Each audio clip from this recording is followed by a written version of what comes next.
અમરેલી જિલ્લામાં કમોસમી વરસાદના નુકસાન મુદ્દે ખેડૂતોનું આવેદનપત્ર. અમરેલી જિલ્લામાં કમોસમી વરસાદને લઈને ખેડૂતો દ્વારા કલેક્ટરને આવેદનપત્ર આપવામાં આવ્યું છે. રાજ્યના મુખ્યમંત્રી અને કૃષિ મંત્રીની સંબોધી અને પાઠવવામાં આવેલા આવેદનપત્રમાં પાક નુકસાની અંગે તાત્કાલિક વળતરની માંગ કરવામાં આવી છે. સામાજિક અને ખેડૂત આગેવાન રાજુભાઈ કરપડાની આગેવાનીમાં મોટી સંખ્યામાં ખેડૂતોએ અમરેલી કલેક્ટર કચેરી ખાતે પહોંચી અને રજૂઆત કરી હતી. તાજેતરમાં અમરેલી, જૂનાગઢ, ગીર સોમનાથ, સુરેન્દ્રનગર અને રાજકોટ સહિતના વિસ્તારોમાં કમોસમી વરસાદ ખાબક્યો હતો, જેના કારણે ખેડૂતોનો જે શિયાળુ પાક તૈયાર થઈ ગયો હતો તેમાં ભારે નુકસાન પહોંચ્યું છે. આ વિકટ પરિસ્થિતિમાં ખેડૂતોને સત્વરે પાક વળતર આપવામાં આવે તેવી માંગ ઉઠવામાં આવી છે. Mahadev times news, Amreli.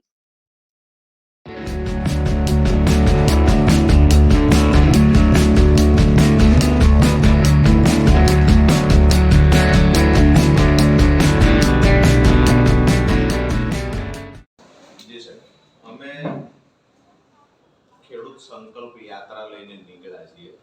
ગઈકાલ 19/3/2026 તુલસી શ્યામથી યાત્રાની શરૂઆત કરી. 24 સુધીની અમારી યાત્રા છે. પરંતુ ગઈકાલે સાંજે અમરેલી જિલ્લા સહિત સૌરાષ્ટ્રના જિલ્લાઓમાં અતિ ભારે પવન ફૂંકાણો, અમુક જગ્યાએ કરા પડ્યા છે, અમુક જગ્યાએ વરસાદ આવ્યો છે. એટલે જે ખેડૂતોનો તૈયાર પાક હતો, ખાસ કરીને આ સિઝનમાં તો આ વર્ષે તો એવું થયું છે કે ચોમાસું પાકમાં પણ અનિયમિત વરસાદ પડવાના કારણે ખેડૂતોને ખૂબ મોટા પ્રમાણમાં પાક નુકસાન થયું.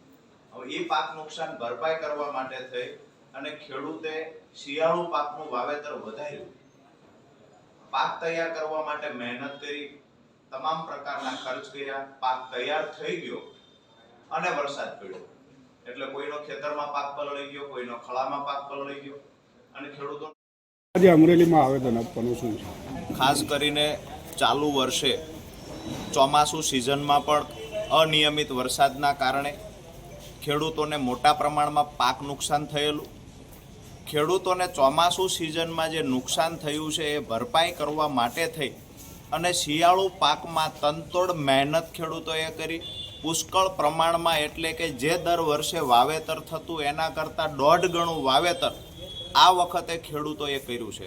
તમામ પ્રકારના ખર્ચ અને મહેનત કરી અને ખેડૂતોએ શિયાળુ પાક તૈયાર કર્યો. ત્યારે તૈયાર પાક પર જે અત્યારે કમોસમી વરસાદ થયો છે, જેના કારણે મોટા પ્રમાણમાં સૌરાષ્ટ્રના જિલ્લાઓમાં પાક નુકસાન થયું છે. ગઈકાલે 19/3/2026ની સાંજે સૌરાષ્ટ્રના ખાસ કરી અમરેલી, ગીર સોમનાથ, સુરેન્દ્રનગર, રાજકોટ, જામનગર સહિતના જિલ્લાઓમાં જ્યાં ભારે પવન પણ ફૂંકાણો, કરા પણ પડ્યા, વરસાદ પણ થયો છે, તો જે ખેડૂતનો ખળામાં પાક તૈયાર હતો, જે ખેડૂતનો ખેતરમાં તૈયાર થયેલો પાક હતો, એના પર પાણી ફરી વળ્યું. એવી જ રીતે સૌરાષ્ટ્રના જિલ્લાઓમાં જ્યાં બાગાયતી વાવેતર પણ દિવસે દિવસે વધી રહ્યું છે, તો બાગાયતી પાકમાં પણ મોટા પ્રમાણમાં નુકસાન છે.